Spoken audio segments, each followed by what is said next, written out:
আজকে ভিডিওতে রায়মাটির বসবিত্রা 2024-এর পঞ্চম শ্রেণী পরিবেশ বিষয়ে দ্বিতীয় পর্যায়ে মূল্যায়নে যে 19 নম্বর প্রশ্ন সেটি রয়েছে, অর্থাৎ সুদর্শনপুর ডিপিইউ বিদ্যাচক্র এই বিদ্যালয়ের সমস্ত প্রশ্নের উত্তরগুলি করব। তার আগে তোমরা কেউ যদি আমার চ্যানেলে নতুন হয়ে থাকো তাহলে চ্যানেলটি অবশ্যই সাবস্ক্রাইব করে নেবে। একইটা আছে শূন্যস্থান পূরণ করো যে কোনো 5টি। 1 গঙ্গা হলো এটা নিত্যবহ নদী হবে। 2 বঙ্গভঙ্গ আন্দোলন হয়েছিল 1905 সালে। 3 সুন্দরবনের সবচেয়ে বিখ্যাত প্রাণীর নাম হলো রয়্যাল বেঙ্গল টাইগার। 4 দার্জিলিং এটা আছে সিঙ্গালীলা পর্বত শ্রেণী আছে। 5 কুলিক পাখিরালয় এটা রায়গঞ্জে অবস্থিত। 6 মহানন্দা নদীর তীরে অবস্থিত এটা ইংলিশ বাজার শহর। 2 সঠিক উত্তরটি বেছে নিয়ে লেখো যে কোনো 5টি। 1 মাটির পুতুল ও সরপুরিয়া বিখ্যাত এটা হচ্ছে কৃষ্ণনগরে। 2 বিশ্বভারতী বিশ্ববিদ্যালয় প্রতিষ্ঠা করেন এটা হচ্ছে রবীন্দ্রনাথ ঠাকুর। 2-3 চৈতন্যদেবের জন্মস্থান হলো নবদ্বীপ। 2-4 মাস্টারদা নামে খ্যাত ছিলেন এটা সূর্য সেন হবে। 2-5 বিশ্ব পরিবেশ দিবস পালন করা হয় 5ই জুন। 2-6 স্বাধীন ভারতের প্রথম প্রধানমন্ত্রী ছিলেন জওহরলাল নেহেরু।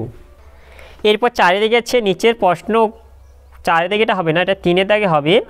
নিচের প্রশ্নগুলির এক কথায় উত্তর দাও যে কোনো 6টি। 3 হবে ধান কাটা ও ঝাড়ার আধুনিক যন্ত্রের নাম কি, এটা হবে হারভেস্টার। 3-2 শিক্ষক দিবস কোন দিনটিতে পালন করা হয়, এটা হচ্ছে 5ই সেপ্টেম্বর। 3 একজন মহিলা স্বাধীনতা সংগ্রামীর নাম লেখো। একজন মহিলা স্বাধীনতা সংগ্রামীর নাম হলো মাতঙ্গিনী হাজরা। 3-4 ডিবিসি এর পুরো কথাটি লেখো। ডিবিসি এর পুরো কথাটি হলো দামোদর ভ্যালি কর্পোরেশন। 3-5 একটি লুপ্তপ্রায় মাছের নাম লেখো, এটা ন্যাদোস হবে।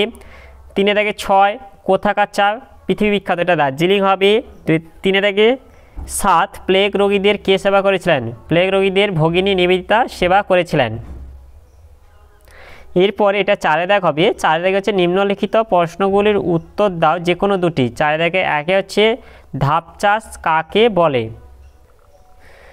পাহাড়ে ঢালু জমিতে সিঁড়ির মতো ধাপে ধাপে জমি কেটে চাষ করাকে ধাপ চাষ বলে। ধাপ চাষে একদিকে যেমন ভূমিক্ষয় কম হয়, অন্যদিকে চাষের জন্য বেশি জায়গাও পাওয়া যায়।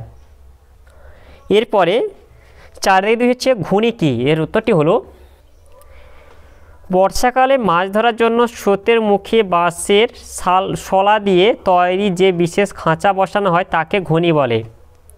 এরপরে 4-3 হচ্ছে পর্বতের মাথায় বরফ জমে কেন, এর উত্তরটি হলো পুকুর, নদী, হ্রদ, সমুদ্র প্রভৃতি জলাশয়ে জল সূর্যের তাপে বাষ্প হয়ে প্রতিনিয়ত উপরে উঠে যাচ্ছে। উপরের ঠান্ডা বাতাসের সংস্পর্শে এসে এই বাষ্প জলকণায় পরিণত হয়, আর পর্বতের মাথায় ঠান্ডা আরও বেশি বলে সেখানে তুষারপাত হয়, এই তুষার জমে বরফ হয়ে যায়। এরপর 4 হচ্ছে ঠেসমূল ও শ্বাসমূল কাকে বলে, এর উত্তরটি হলো শ্বাসমূল লবণাক্ত জলাভূমিতে ম্যানগ্রোভ উদ্ভিদের শ্বাস গ্রহণে অসুবিধা হয় বলে এক বিশেষ ধরনের মূল মাটির